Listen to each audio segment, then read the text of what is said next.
Welcome to the Pro Cheerleading Podcast. This is the only podcast that gives you a raw and unfiltered perspective of what it's really like to be a professional cheerleader.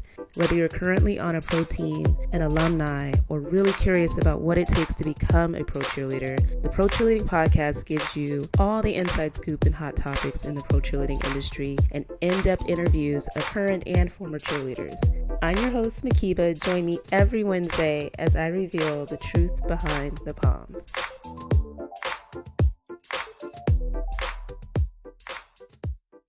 Welcome everyone to the Pro Cheerleading Podcast for Season 10. I have the amazing co-founders of the Cultivate Code, Sabrina Ellison and Amira Mourad with us today, and they're going to talk all things the Cultivate Code and their upcoming program. And so I'm really excited. It's freaking audition season already. I see teams posting audition information, so oh my goodness, it's perfect timing to talk through how you can be prepared and show up as your best self. So thank you both for your time, and welcome back, Sabrina and Amira. We've talked before, but I'm so excited to have you officially. Excited to be here. Oh, Thank you. we love you. We love you. Everything that you stand for, the information that you give, our industry, it's always, educational. And it's a great, really honest view into our pro dance cheer world. So we thank you. And we are excited to talk about Cultivate Code. It's our little baby. Yes, and 1-year-old baby, right? Yeah. 1 year. 1 year. Can't believe it. Flies. Oh my goodness. Seriously.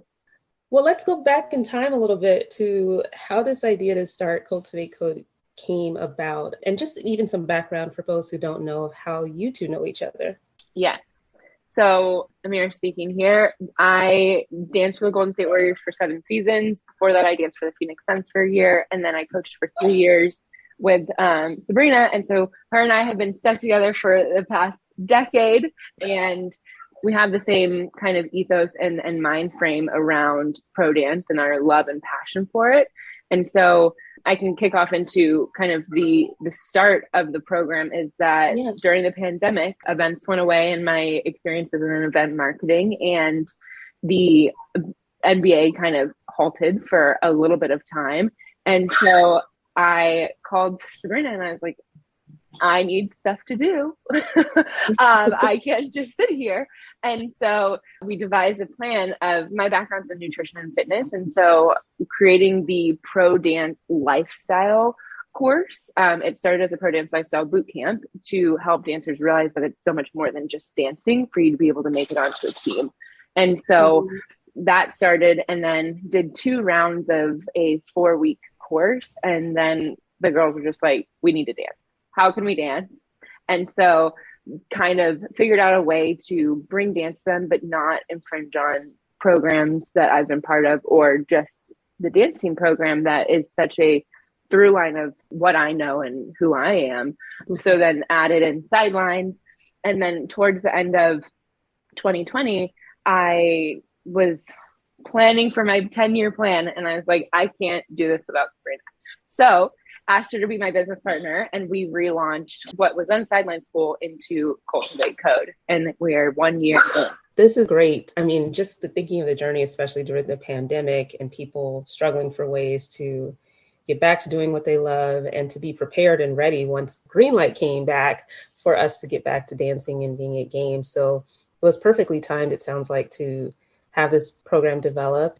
So talk through the success of the program over the past year. It looked like lots of people of all ages and all walks of life that joined the program. So tell us how the success of the program has gone so far.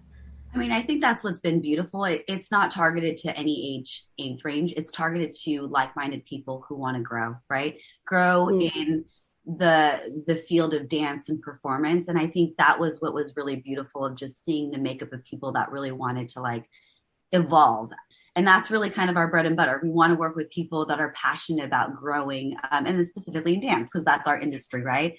And so it definitely was a great opportunity for us to use a lot of the knowledge that we have from being dancers and also being coaches and directors in the industry, and really be able to provide that knowledge to up and coming talent, or even dancers that are on squads already that want to just become better in their craft. And really, because it was a pandemic, we literally threw everything into the first program, hearts and souls, and learned a lot, grabbed a lot of feedback from the dancers that were part of the program. And just as we asked them to constantly grow, we also wanted to grow in what we were trying to provide them as tools and resources so that they are better equipped to go into the audition process, but most importantly, to be able to be part of a squad. And because it is, I mean, Makeda, you know, like you're working at school full time, and you're balancing being a professional dancer. There's a lot that goes into it. And so being able to train these dancers and then seeing them go and be part of teams. Also, we're seeing on our squad how successful that preparation on the front end makes it when they actually make a squad, from the friendships and being open to the mindset of wanting to grow and not take it personally, but like knowing like, oh, our coaches are on our side. They want us to grow just because we're getting constructive feedback. So it's been like a really positive thing for us too, because we are passionate about helping talent make that next generation is everything, right? We've all been through it. We've been through that magic. Why not share that magic with other people? And so it's been a beautiful journey, and I'm so blessed that Amira brought me on. It is, I get a coach, but like it is such a different side and very fulfilling to be working with talent that are eager, because we've been in their shoes before. We've been rejected before. We've gotten that no with no plan. And that is like our focus going into what we wanted to do and where we're headed, is giving dancers a plan to help them succeed. Got you.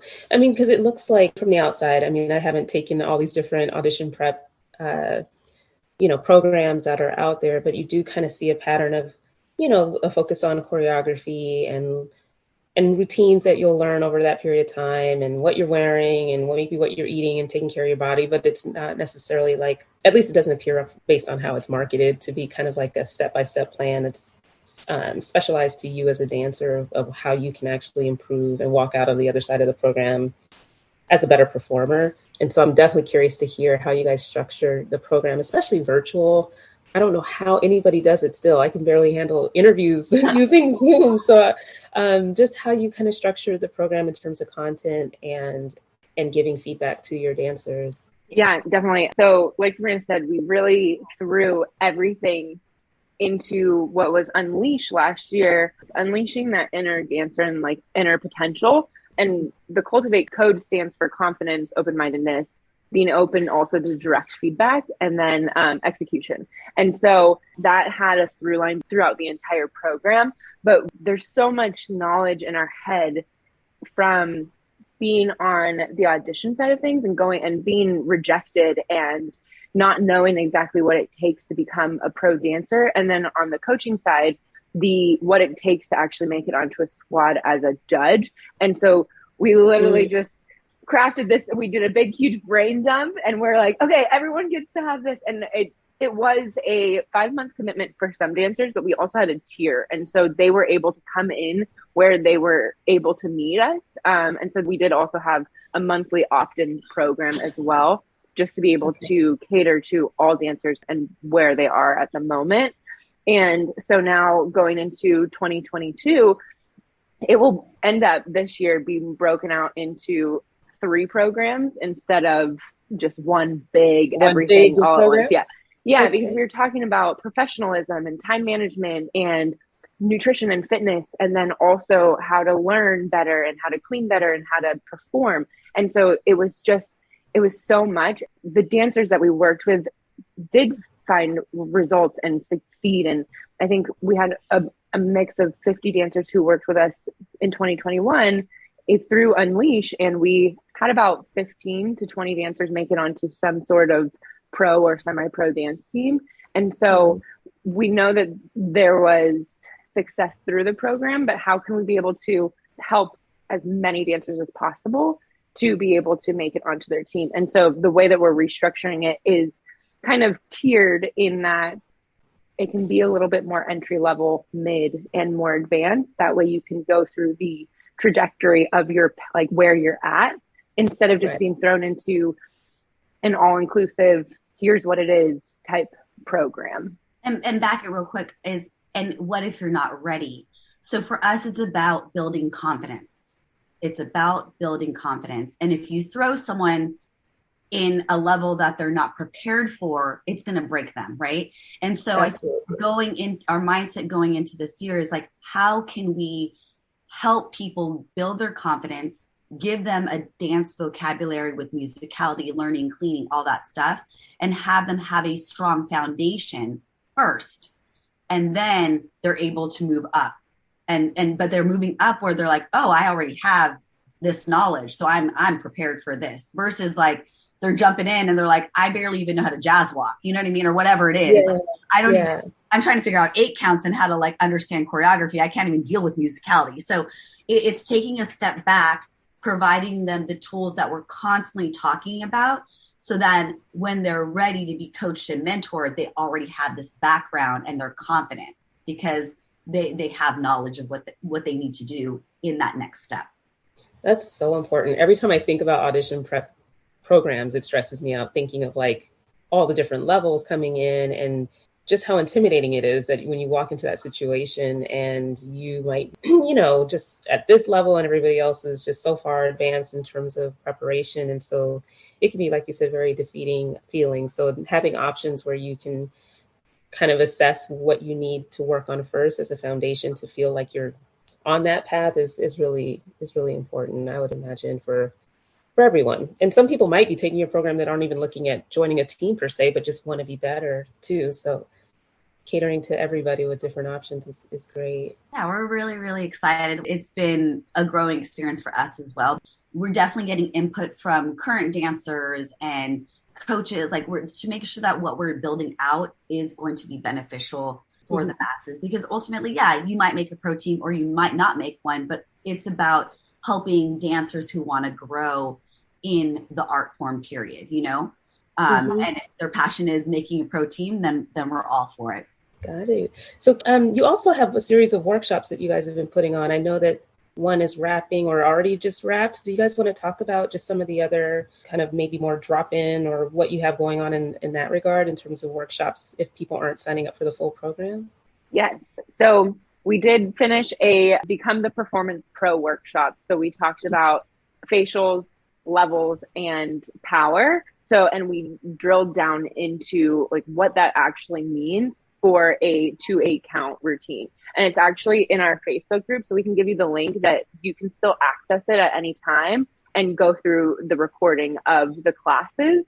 And we've created a Facebook community to help dancers have another way to connect with one another and be able to support each other too. And so we encourage the dancers to throw their recordings in the Facebook group, because what better way to not only record yourself and watch back film like all athletes do, but also get feedback from your peers. And we're also in there as well, encouraging dancers, giving them feedback, and just another way to support them, because as you mentioned, Zoom can be a little bit finicky. And so we can see performance a lot clearer through a video recording on an iPhone than sometimes we can see in Zoom. And so another level of just being able to show up for our dancers in our community. So we did the Become the Performance Pro workshop, and then what we're calling right now Learn Clean Set. It's going to be Learn Clean Set, Clean and Confident. And so that will be the program that we're starting 2022 with to kick off everything that we have coming forward this year. Okay, can you say the program name again that Yes. starts in February?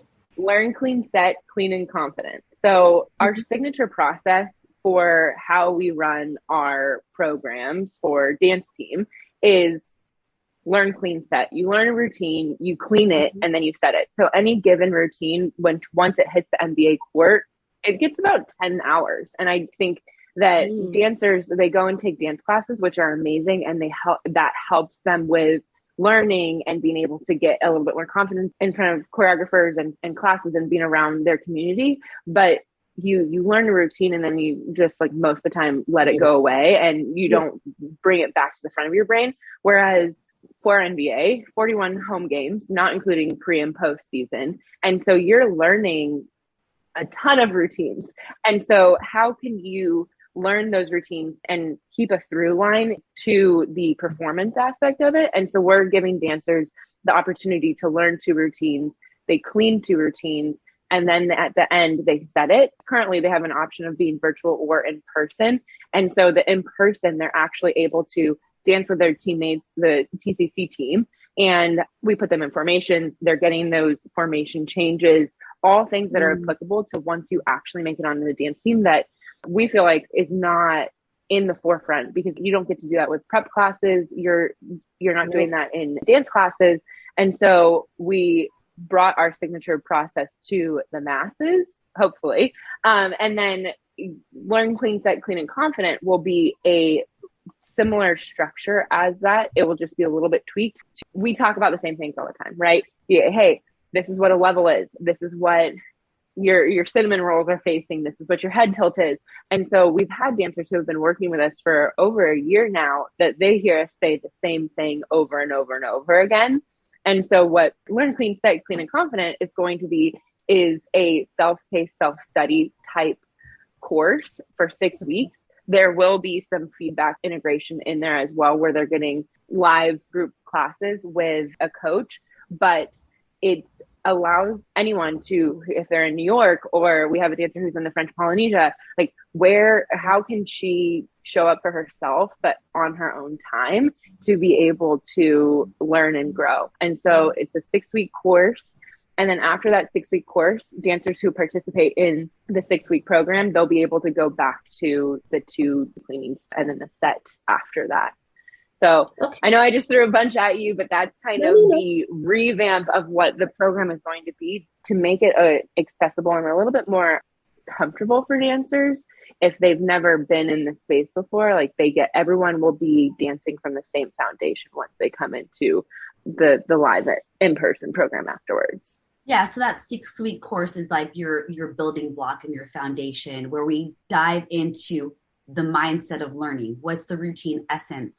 How do you listen to music and pick apart the snares, the basses, so that, because it's different. Pro dance has changed. And we're aware of that change, right? So how do we give these dancers the tools to succeed? So we're doing all that upfront work and understanding and knowledge, so that when they go into, after the 6 weeks, they go into being mentored by us, they have that confidence and that tool base of vocabulary that they understand, so that they feel good getting into that next layer that they're jumping into. Because we were seeing that was the missing link, right? Because we've been doing it. And so, really giving them the knowledge and the mindset of not just like learning a routine, but what does that really mean? So that when you go into the clean, you learn it right? Like you can be doing one move and it might be different in a jazz than it is in a novelty, than it is in hard hitting hip hop versus, like a more smoother hip hop. So it's that mindset of like going in and learning it correctly, so that when you're cleaning with your team, it's easier. It's like building blocks. And then when you're setting, it's another building block. So providing them those tools ahead of time. From having gone to the Golden State Warriors game on my birthday, I definitely saw just the process of, cleaning. And I know it's the same, but with NFL, it's a little different because our moves aren't as, I would say, meticulous necessarily. I mean, everything's changed. Like you said, pro dance has changed a lot, but just understanding what it means when you're running those routines over and over again and picking it apart to understand what cleaning really truly is. Because I think people may have different understandings of what it means to clean a routine, but I think that's just going to be key, because it'll train what you pay attention to in the learning process if you kind of understand what cleaning is all about. So it makes total sense. Amen. And I can imagine that being just like a whole nother language to people who are coming in and don't necessarily have that background. And I do want something I did pick up from listening to one of your shows was that I'm making sure is top of mind is we are very clean. Like that is our background, that we're performance pop.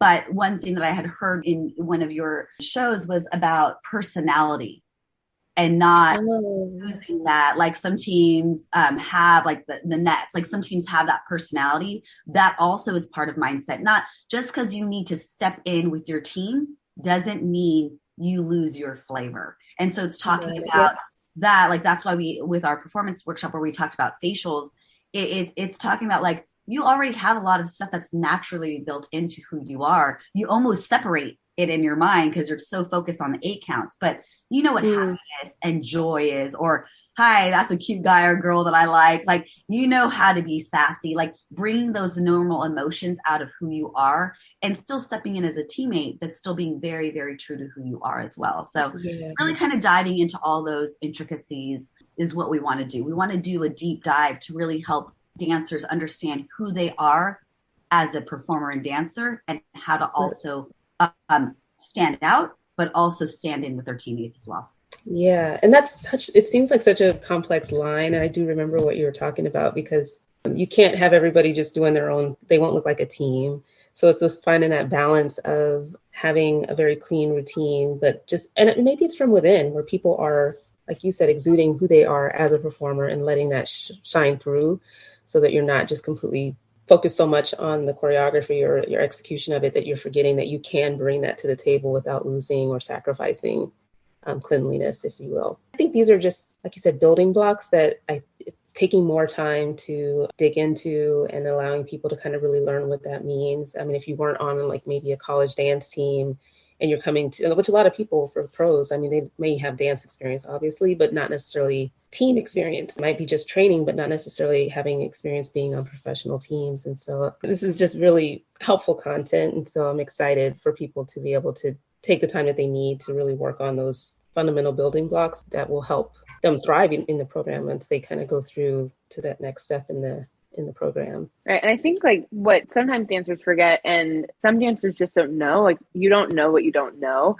And being on a pro dance team, once you make it onto that team, especially I feel like if you're going into NBA, because it is such a more rigorous schedule, you have to already be that professional. And so you have to show up as the professional that knows as much as you possibly can. So as a dancer who's going to audition for, the Knicks, do you know exactly what you're getting into, what their style is, what their expectations are? You have to do a lot of research prior to auditioning for the team, and you have to show up with that research done and ready to execute once you make it onto that team, because you have a group of veterans that could be a group of 5, or you have a group of 15, and it's either sink or swim sometimes, because you get thrown in because of the nature of NBA. It's a long year. It's a long schedule. You end and then you audition and then you start learning choreography for most teams. And so showing up as that professional athlete is so important to us. And so being able to give you the foundation of like what is really truly expected of you once you make it onto that team, and giving you the tools in your tool belt to be able to actually feel confident and like, hey, I know how to manage my time. I know how to treat my body well. So and I know how to learn and pick up choreography quickly. So all I can do is just like completely submerge myself into experiencing this amazing experience. Yeah. Man, because that would be the worst, is if you kind of go through like the audition prep process to a certain extent, and you're lucky to make it through the auditions process, you make the team, but you still really aren't ready for the commitment and have that tidal wave come over you, especially with an NBA schedule where you know how to like pick up choreography, but you had no idea how quickly you'd be learning, or that you'd be learning 3 routines in one day potentially, just all of the things that can easily overwhelm someone once they're on the team. So I'm still in amazement as to how, with an NBA schedule, especially if you set those routines and knowing that there's going to be a different rotation of people each night for a particular routine, like how you keep it all straight. And so it just seems like really, really helpful information for people to envision themselves on a team and understanding what it means to clean a routine, because I'm sure you guys do not have time to go back and do that all over again just because it's a different makeup of people who are performing for the day. Yeah, we want them to be successful once they make this squad and moldable, because every coach, we'll be talking about that too in our lessons. Like every coach is going to be different, right? But if you have a strong base, you can walk into that situation and be open to whatever is going to be thrown at you, because you've already had that mindset built up. And that's what we're seeing success within our own squad right now. We have a very heavy rookie team, but it almost doesn't feel like it in some ways, because a lot of them have come in with that mindset of understanding how to be professional, being moldable, being a teammate. And so that's what we want. We want these dancers to like jump into the space once they make it and not have, it's already stressful that you have to learn all these routines, but being able to enjoy it as well, you know? Yeah. Exactly. And can you guys just expand a little bit more in terms of that mindset? Because I do think a lot of focus and emphasis might be placed on just the physical execution of being a professional dancer. But what is your approach, I guess, to instilling confidence? We want these dancers to know that they're unique. I know that's silly, and I know people say that all the time, but really like making themselves look in the mirror, especially like I love when we do the in-person one too, or like look in that camera and look at your beauty. You have this ability to perform and dance and a body that can move and a desire to perform and as an artist, right? It's like picking apart, and Amira's helped me a lot. This is like probably her bread and butter. She probably should talk more about it. But like, I think that's the beauty and the base of what we're trying to do is as dancers, we're so in our minds sometimes because we want to be perfect and we want to be like stand out and all that stuff. And you can still stand out and you still can be yourself. It's love of self, really. It's love of self so that you can, like you said, Makiba, like you can dance from within. You have to love yourself to be able to really show your cards and your beauty out to the world. And so I think that's like the biggest step for us. And Amira, jump in because she's been a beautiful mentor to me in that way, into that space of like taking a step back, taking time for yourself so you can be in tune with who you are. And then you can project that into the world. Okay, I'm gonna throw it to Amira because she's my guru. No, I mean, the things that I've helped Sabrina with is just like taking like self-care, having a morning routine, having a night routine, taking care of your body again. And I know I keep on saying this, but like the athlete that you are, I think having that nutrition background, since I can remember at my studio, we had like a nutritionist come in when I was maybe like 12. And I remember him talking about food and fueling your body. And ever since then, it's like, I knew that I was an athlete and that I needed to fuel my body like I was one. But I think that some people still view NBA and NFL dancers or pro dancers as like just a pretty girl who shows up and flips her hair around and is in a small outfit.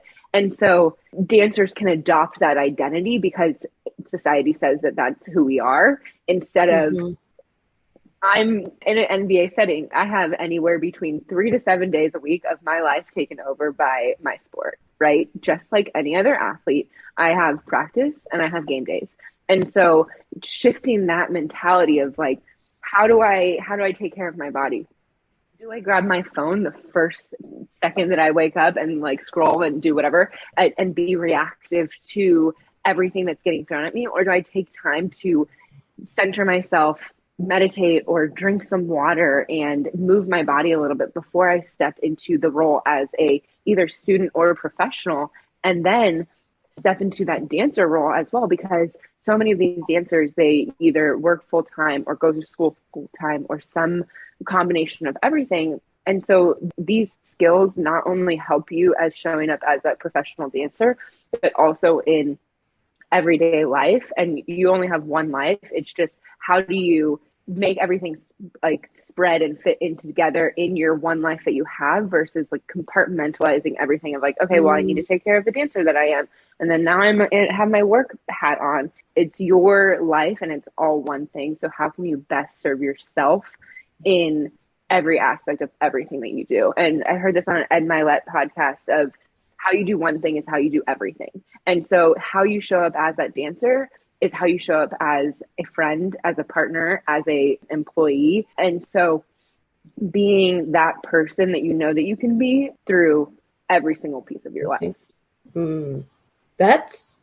I'm just thinking about, that's probably one of the hardest things to achieve, because it's not so much a matter of like balance, but like you said, it's just a completely different approach versus like compartmentalizing, which I think is probably maybe the default for people, is to function that way. I think I'm guilty of that, but I'm thinking of it being a continuum of you being yourself and your best self and having that kind of touch every aspect of your life is just a completely different way of looking at it. And if you're taking care of yourself, like you said, it's self-love in terms of just being able to thrive in all the different roles that we play in our lives. And it always starts with self. I mean, that's the crazy thing.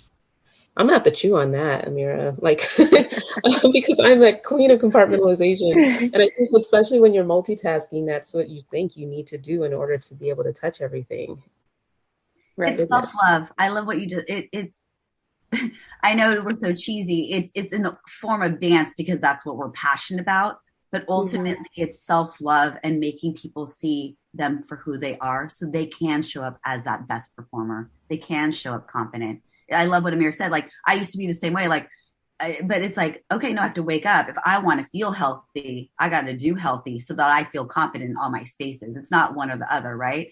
And so I think, if anything, I would say we're building the Cultivate Code on making people love themselves and pushing them because we want to work with people that have a growth mindset. That's the bread and butter for us. We want to help people genuinely do what they're passionate about, but also see them for the beauty that they are. And it's okay that we're imperfect.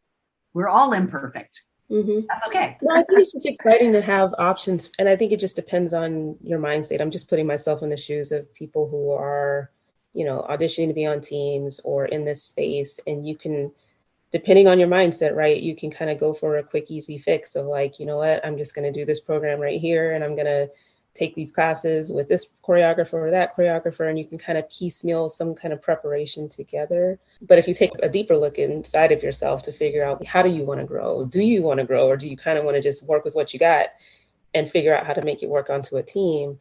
I think it's just something that's important for dancers to think about is, how do you want to grow? And looking at audition prep as a way for you to grow as a person, first and foremost, that can actually help you in other areas of your life versus just this narrow mindset around just audition prep to make a team. I just think you have to kind of give some thought to thinking more broadly as to how you want to grow. It's growth mindset at the end of the day. You have to have an open mind to, like Sabrina said, we work on ourselves all the time. We know that we're not perfect. We have different strengths. We have different things that we're both working on.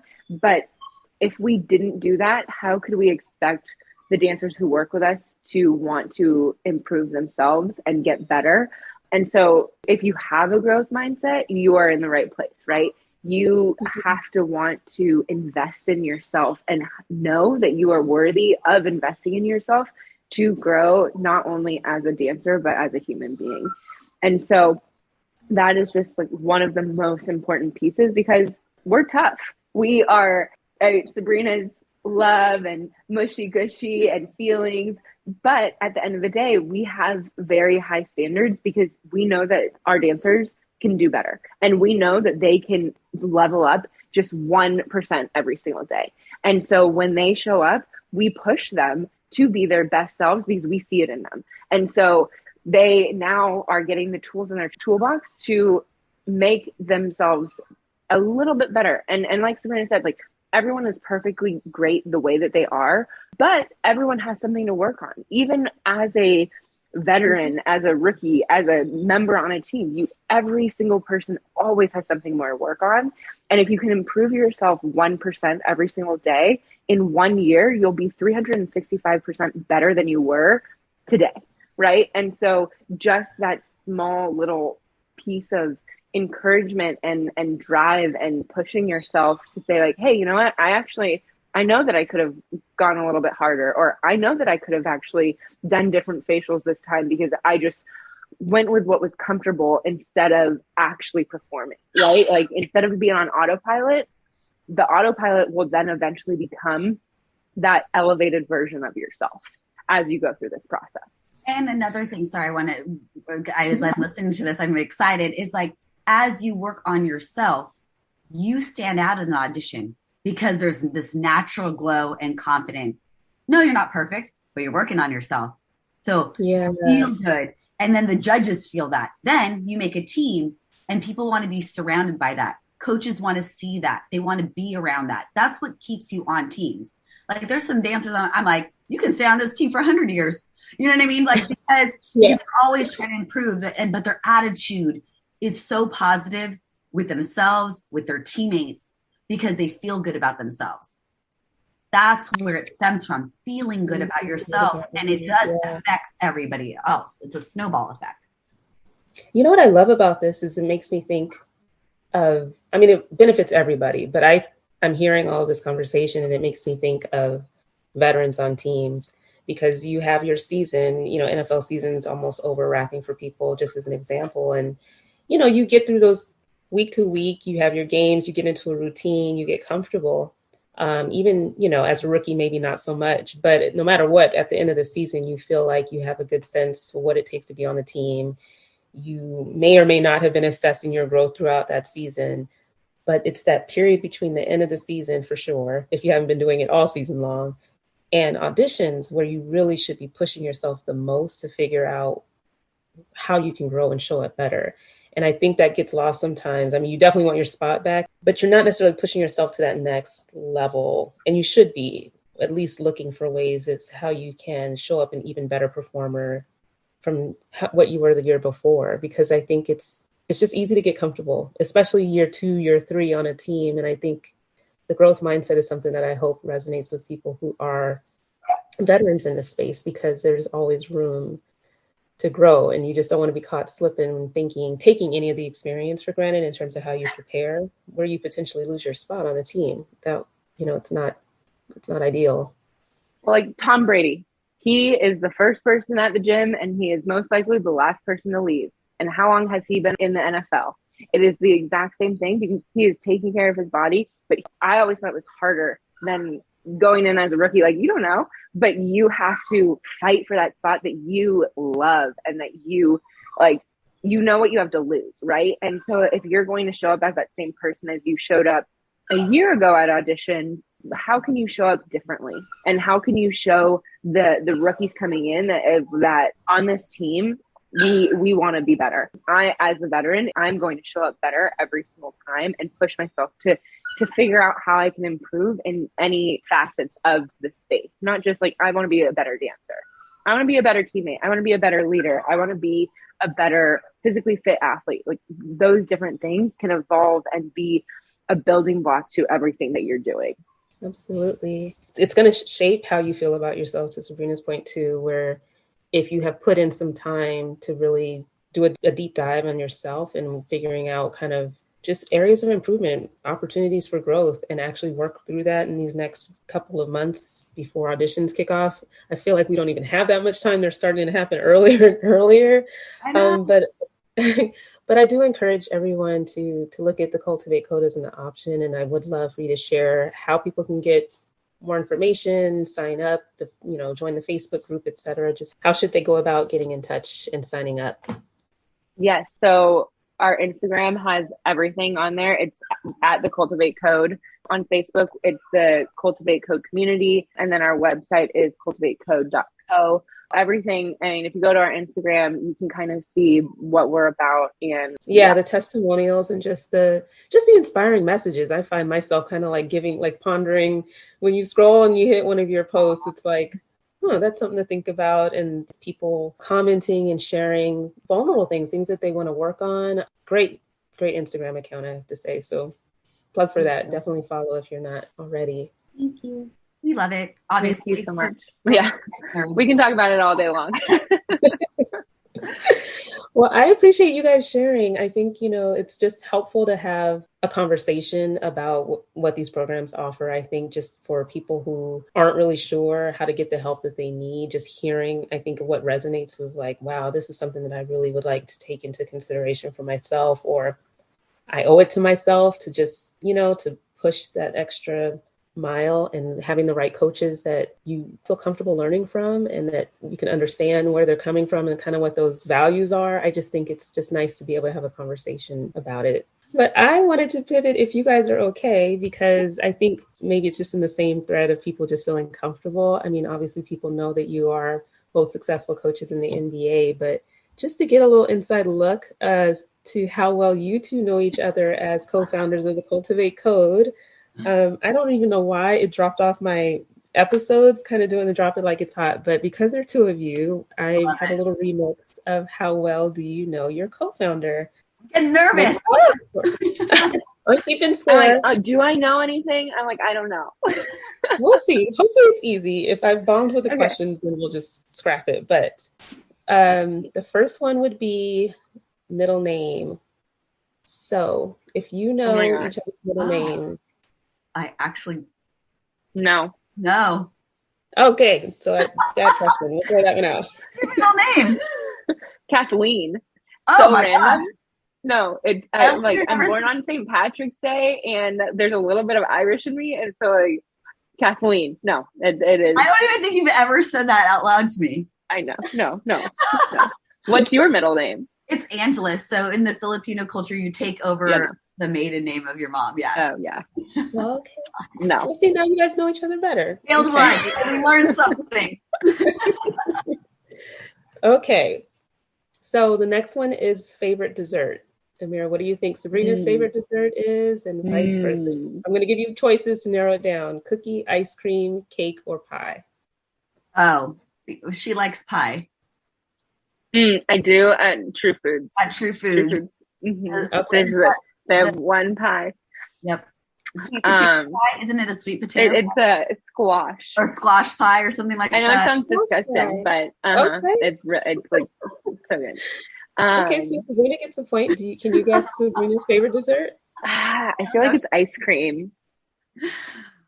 No. What is it? I like creme brulee, but that's not cookies. What was your selection? Cookie, ice cream, cake, or pie? Oh, then it would be ice cream out of that. Yep, 100%. Okay. Sorry, I went rogue with another dessert. Like that wasn't an option. Okay, just a warm up. So, okay, we're even Steven here. Favorite season of the year? Ooh. Oh my gosh, my brain just went to like favorite dance team season versus. I heard season and I went straight to like years. Yeah. Sorry. That's okay. Oh, favorite season of the year. Wouldn't it be the first year of our championship, the parade? No. First season. I know. Yes. Like actually, winter, summer, spring, fall. But okay, this is the thing is that both of our brains went to the team. Yeah. Sorry. Yeah. Oops. See? Okay, There we go. We're alike in that section. Mm-hmm. Yeah. And I'm a terrible game show host, clearly. Favorite what do you call it? Like weather season of the year? I don't know. Yeah. Mm-hmm. Mm-hmm. Why do I want to say winter for you, but I feel like I'm wrong? I know. No. I'm just gonna say summer because we have like maybe 1 month of a break. We both like summer. Yeah. Okay. We do. There we go. Mm-hmm. Let's see. I think I said winter though because that's typically when she goes like on a vacation. You've gone somewhere. Oh well, like, towards the end of summer, like fallish time, I normally like go to. I go on vacation, or no, I do go in winter, in December. In December, I go to Hawaii. Yeah, normally. Oh, nice. That sounds so good right now. Okay, let's see. What do you do that makes me laugh the hardest? Amira gets into these like strong like moments, which she like cracks me up. And then what I love about it too is like she can literally like pull stuff from like quotes and reading and all that stuff that I'm just like, what? Like it makes me laugh because I'm like, where does she pull all this knowledge out of her body? Sabrina's a big goofball, and so like sometimes she like stomps around everywhere, or like she gets so excited by like she wants to get chills after every single performance when like it's go time for routines. And so when she does, she's like all around and like throwing herself around. So that's I'm like, you're crazy because our personalities are very different, and that's what makes us like a great team. So I'm just like I would never react that way, but that like I laugh at that because she's just all out there with it. Oh, I love it. The happy dance when you kind of see the magic. Yeah. Getcha. All right. So what is Sabrina's biggest pet peeve in dance, and what is Amira's? Oh, I know Amira's. Amira's is like, well, if you're tall, you need to get low. Like she gets so mad at me because I would make her low is like almost to the floor, like, having to open up her stance. So she gets really like, you better get low because I had to get low just to show example. She's like, I'm down here. My knees are open to the floor. That's getting low. Yeah. It's like really, really, really about like focused on everyone getting low. That's okay. So there's one routine that I had to literally, my knee had to touch the ground, and it was a Shandon routine. So if you know anything about Shandon routines, they're fast. There's a lot of moves in one single count. And Bridget, one of my teammates, I'm 5'8". She's I forget every time, like 5'2", 5'3". And so she gets down low, which means I have to get to her level. And so my knee was literally on the ground, but then it was like almost like a jazz square, but my knee was on the ground, and there was 3 jazz squares in a row where my knee had to like touch the ground to get low.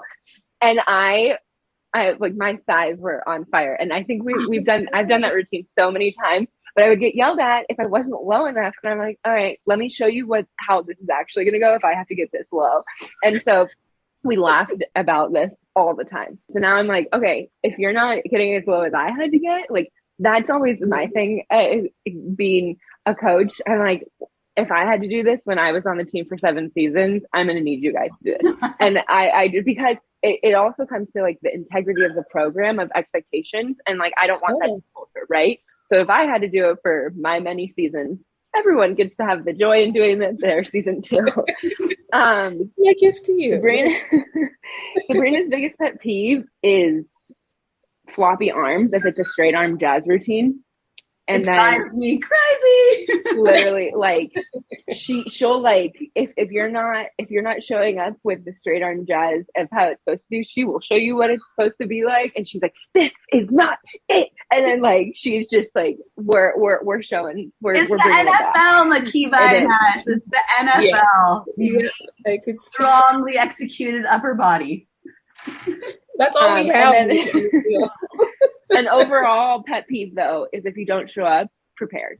So like that through and through, like you have to show up prepared. And like for us, you get a timeline of exactly what you're doing for every single practice. And so if you don't know what you're doing, or if you don't know the cleans that we did last practice and you're auditioning to make it onto the routines that night, if you don't know what you're doing, that is her big thing. Yeah, because I want it to be fair to everybody that's put in the work. Yeah. It's about the team. Yeah, it's about the team. It's about the team and love of team and showing up, you know? Mm-hmm. I guess. I agree with that. Okay. What is each other's favorite emoji and text? Oh, man. I have so many. She does like the crazy eyes with the tongue sticking out most of the time, like, oh! I don't even think Amira uses emojis. I do. I have one emoji that I use the most. Which one? The laughing one? Oh, yeah. But barely. The dancer. The barely. I know. Or I do like the side, like dying laughing. Yeah, the side laughing one. Yep. Yeah. Okay. Ryan literally almost talk in all emojis, and hers goes up like once every month. I can't help. I feel like a text message can't even go out without an emoji. I need to work on that, but no, you don't. I love it. No, you don't have to work on it. Emoji away. Yeah, I'm not as bad as my mom. My mom will anyway. That's a whole other topic. All right, let me do one more. What is the biggest fear or phobia? If you have one, you guys strike me as people that might not even have one. You just conquer I think it's not necessarily like a fear or phobia. It's mindset stuff. I think a little bit of like doing everything right by everyone. Like I think Sabrina always wants to do right by everyone. And you know what I mean? And like being fair and being true, like, and not in a faulting way at all, but I think that it can sometimes like take over everything. I'm like, hey, we're good. We're totally fine. Let's move on.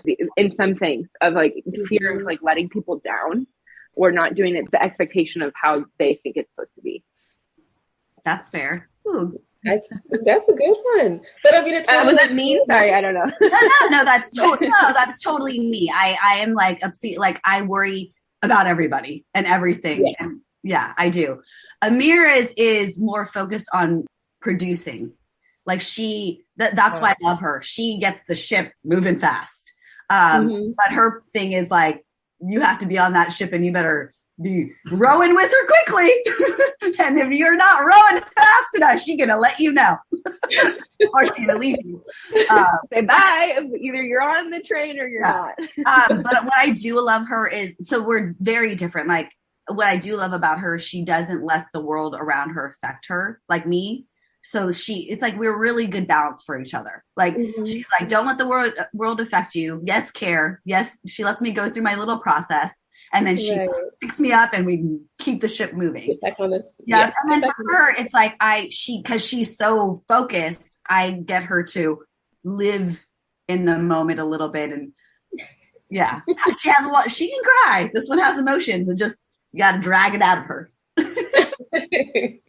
Well, I love how you guys compliment each other, and it's more fun to do things as a team, I'm sure, just to kind of balance out your, I won't even say weaknesses, but just your strengths, and having somebody that compliments you in a way that allows you to achieve a dream together. Thanks for indulging me in my little game. I was just like, I wanted to see how well you guys would kind of be able to speak for one another, and you guys are both amazing. I just thank you for everything that you're doing to just infuse the right things in our community of dancers. I think it's just so nice to have a holistic approach to how we can be better and improve. And I'm excited for people to take advantage of the resources and the training and the coaching that you guys are offering. I mean, getting it from people with such obvious expertise in the industry is amazing. Yeah. Excited to link everything in the show notes so that people can check you guys out. And just thank you so much for your time. And thank you so much for having us. Oh my gosh, yes, thank you, absolutely. Thanks so much for listening to the Pro Cheerleading Podcast. You can follow your favorite podcast on social media at Pro Cheerleading Podcast on Instagram, at Pro Cheer Podcast on Twitter. We're on Facebook, on YouTube, and you can support your favorite podcast on Patreon. Until next time, keep your eyes on the sidelines.